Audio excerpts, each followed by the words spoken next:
নমস্কার বন্ধুরা, all in one কিচেনে আপনাদের সকলকে স্বাগত জানিয়ে আজকের রেসিপি শুরু করছি। আজকে আমি আপনাদের সামনে নিয়ে এসেছি নতুন গুড়ে চুষি পিঠে। এখন শীতকাল, সামনে মকর সংক্রান্তি, কিন্তু সবার ঘরে ঘরেই পিঠে হবে। সবাই পিঠে বানাতে জানে, কিন্তু আমিও পিঠে বানিয়েছি। দেখুন আমি কীভাবে পিঠে বানিয়েছি সেটাই আপনাদের সাথে শেয়ার করছি। আমি 1 কাপ জল নিয়েছি, কড়াই গরম করে তারপর আমি 1 কাপ জল নিয়েছি। এর মধ্যে একটু দিয়ে দেবো নুন দেওয়ার পরে জলটা যেই একটুখানি গরম হবে, একটু ফুটে ফুটে আসবে, তখনই কিন্তু আমরা এর মধ্যে সমান ওই কাপেরই 1 কাপ আমি দিয়ে দেবো চালের গুঁড়ো। সাথে সঙ্গে সঙ্গে কড়াইয়ে খুন্তি দিয়ে আমি কিন্তু মিলাতে থাকবো। আর কিন্তু এর মধ্যে আর জল দেবো না। এই মেজারমেন্টটাই এখন মনে হচ্ছে যেন হবে না, কিন্তু পরে কিন্তু এটা ঠিক হয়ে যাবে। এখন আমি একটুখানি গ্যাসটা বন্ধ করে দেবো। গ্যাসটা বন্ধ করে দিয়ে এটাকে আমি 5 মিনিটের জন্য ঢেকে রাখবো। গ্যাসের ওপরেই আমি এখন 5 মিনিটের জন্য ঢেকে রাখবো। 5 মিনিট পর আমি এটাকে নামিয়ে নেবো একটা থালার মধ্যে। এটা কিন্তু এখন গরম আছে। এখন এটাকে হাতে সইতে পারে সেরকম গরম অবস্থাতে কিন্তু আমাদের এটা মাখতে হবে। ঠান্ডা করে নিলেও কিন্তু হবে না। আস্তে আস্তে আস্তে করে কিন্তু এটাকে মেখে নেবো আমরা, ঠিক আটা মাখার মতন ভালো করে এটাকে আমরা মেখে নেব। বন্ধুরা, আপনারা তো বানানই ঘরে পিঠে, কিন্তু আমি এরমভাবেই চুষি পিঠেটা বানাই। খেতে কিন্তু খুব দারুণও লাগে, আর চুষি কিন্তু একটাও ভাঙে না। সব কটা চুষি কিন্তু ভালোই থাকে, গোটা থাকে।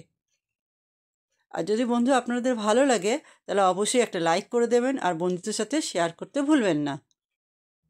এরকমভাবে কিন্তু আমি আস্তে আস্তে হাতে এরমভাবে আস্তে আস্তে সব আটাটাকে আমি কিন্তু এখন মেখে নেব। যেরকমভাবে আমরা রুটি বানাই সেরকমভাবে ঠিক এটাকে একটু মেখে নেব। নরম হয়ে গেছে, এখন ঠান্ডা হয়ে যায় মাখতে মাখতে। তারপরে এইখান থেকে ভালো করে একটুখানি ভালো করে চটকি মেখে নেব। মেখে নেওয়ার পরে এটাকে কিন্তু আমরা ঢেকে রাখবো। এর থেকে আমি আগে একটাখানে লেচি নিয়ে নেব। লেচি নিয়ে নেওয়ার পরেই আমরা এটাকে ঢেকে রাখবো। এরকমভাবে যদি মেখে আপনি এরকম খোলা অবস্থায় রেখে দেন তাহলে কিন্তু এটা শক্ত হয়ে যাবে, তখন কিন্তু আপনি চুষি কাটতে অসুবিধা হবে। এরকম আগে একটা রুটির লেচির মতন একটা বার করে নেব। নিয়ে বাকিটা কিন্তু আমি একটা হালকা ভিজা কাপড় দিয়ে অবশ্যই ঢেকে রাখবো। না ঢেকে রাখলে এটা কিন্তু শক্ত হবে। তার উপরে একটা বাটি দিয়ে চাপা দিয়ে দেবো, কিন্তু ভিজা কাপড়টা অবশ্যই দেব।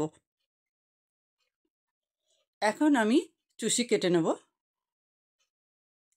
চুষি আজকাল অনেক রকমভাবে কাটা যায়, কিন্তু এরকমভাবে আমাদের পুরনো পদ্ধতি আমি ইউজ করি। একটু সময় করে রেখে যদি আপনি আগের দিন চুষিটা কেটে রাখেন তাহলে কিন্তু পিঠা বানাতে খুবই কম সময় লাগে। চুষি এরমভাবে ছোট ছোট নিয়ে হাতের এই সাইডে নিয়ে তারপরে কিন্তু চুষিটাকে এরমভাবে কাটতে হবে। আমি ঠিক যেরমভাবে দেখালাম এরমভাবে চুষি কাটি আমি। সাথে একটু চালের গুঁড়ো নিয়ে নেবো, নাহলে হাতে লেগে যায়। তো চালের গুঁড়োটা নিয়ে নিলে কী হবে, চুষিগুলো একটার পর একটা লেগেও যাবে না, আর চুষিটা কিন্তু খুব সুন্দরভাবে কাটা হবে। এরকমভাবে একটু একটু করে নেব, আর হাতের সাহায্যে আমি সব চুষিগুলো কিন্তু কেটে নেব। আপনি ছোট বড় আপনার যদি সেরকম ভাল লাগে আপনি সেরকমভাবেই কাটতে পারেন।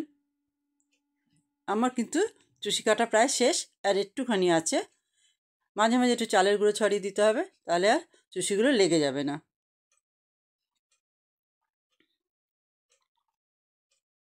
আগের দিন যদি চুষি কেটে রাখেন তাহলে কিন্তু যখন আপনার পিঠে খাবার ইচ্ছা হবে তাহলে কিন্তু আপনার 5 থেকে 10 মিনিটের মধ্যে আপনার পিঠে তৈরি হয়ে যাবে। আমার সব চুষি কাটা হয়ে গেছে, দেখেন এতগুলো চুষি হয়েছে। এখন আমি দুধ গরম বসাবো। 1 লিটার দুধ আমি গরম বসাবো। একটু জল দেবো না কিন্তু এর মধ্যে, পুরো দুধটা দিয়ে দেবো। দিয়ে এটাকে কিন্তু এখন আমি ফুটতে দেবো।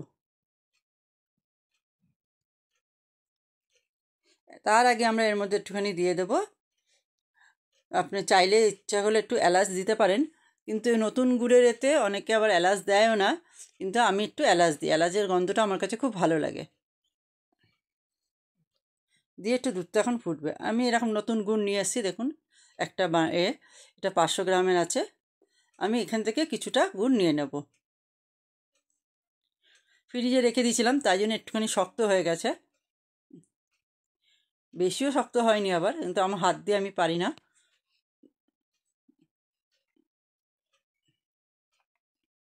এটা আমি 1 কাপের মাপে নিয়ে নেব গুড়টা। দুধটা আমার বেশ ফুটে অনেকটাই কমে গেছে। এখন কিন্তু এর মধ্যে আমরা দিয়ে দেবো যে চুষিগুলো কেটে রেখেছিলাম, সেই চুষিগুলো আস্তে আস্তে কিন্তু আমি এর মধ্যে ছেড়ে দেবো। আর দুধের সাইডে সাইডে যে সরগুলো লেগে থাকে সেইগুলোও কিন্তু দুধের মধ্যে মিলিয়ে নেব। এখন এই গুড়টা যে আমি নিয়েছিলাম তার 1 কাপ আমি গুড় নিলাম। গুড়ের মিষ্টিটা আপনারা আপনাদের হিসাব মতন দেবেন। আমি একটু মিষ্টি খাই বলে একটু দিলাম একটু বেশি, আপনারা চাইলে কম বেশি করতেই পারেন, কিন্তু পিঠে একটু মিষ্টি না হলে ভালো লাগে না। দুধটা ভালো করে টকবক টকবক করে ফুটে গেছে, গুড়গুলো পুরো মিলিয়ে গিয়ে গুড়টা মিশে গেছে দুধের সাথে, কালারটা কত সুন্দর এসছে। এখন আমি চুষিগুলো এর মধ্যে সব ছেড়ে দেবো। আলতো হাতে সব ছেড়ে দিয়ে আলতো হাতে আমি খুন্তি দিয়ে কিন্তু এটাকে আমি মিলিয়ে দেব।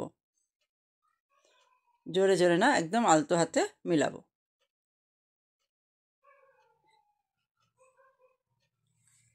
শীতকালে চুষি পিঠে খেতে, যে কোনো পিঠে খেতে কিন্তু খুবই ভালো লাগে। ফুটে গেছে দেখুন।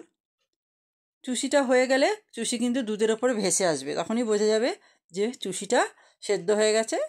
বেশি সময় লাগে না, একদম 5 থেকে 7 মিনিটের মধ্যে কিন্তু চুষি পিঠে সেদ্ধ হয়ে যায়। একটা চুষিও কিন্তু ভাঙেনি। আর সাইড দিয়ে দুধের এগুলো কিন্তু খুন্তি দিয়ে দুধের সাথে মিলিয়ে দিতে হবে।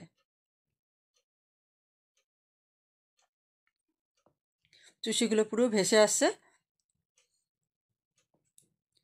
তার মানে চুষি পিঠে কিন্তু রেডি। তাহলে বন্ধুরা, আপনাদের কেমন লাগলো অবশ্যই আমাকে জানাবেন। আপনারা কীরমভাবে চুষি পিঠা বানান আমাকে বলবেন, চুষি কীরমভাবে কাটেন অবশ্যই আমাকে জানাবেন একটু। আর প্রথমবার এসে থাকলে আমার চ্যানেলকে অবশ্যই সাবস্ক্রাইব করে নোটিফিকেশান বেলটাকেও অন করে রাখবেন, তাকে আমি কোনো কিছু ভিডিও ছাড়লে সঙ্গে সঙ্গে আপনাদের কাছে নোটিফিকেশান পৌঁছে যাবে। দেখেন আমার চুষিগুলো কিন্তু সব কিন্তু গোটাই আছে। এখন আমি এটাকে সার্ভ করব। এখন এই চুষি মনে হচ্ছে যেন একটু পাতলা রয়েছে, কিন্তু চুষিটা কিন্তু ঠান্ডা হলে কিন্তু অনেকটাই গাঢ় হয়ে যায়। সেই জন্যে গাঢ় হবে সে তখন চুষি কিন্তু নামালে কিন্তু চুষিটা কিন্তু একদম শক্ত হয়ে যাবে। ওই জন্য একটু পাতলা, দুধটা পাতলা থাকবে, সেই সময়টাই কিন্তু আমাদের চুষিটা নামিয়ে নিতে হবে। আমার পুরো চুষি পিঠে রেডি। দেখুন চুষিগুলো কী সুন্দর রয়েছে। তাহলে বন্ধু, আজকের মতন এখানেই রাখছি। ভালো থাকবেন, সুস্থ থাকবেন।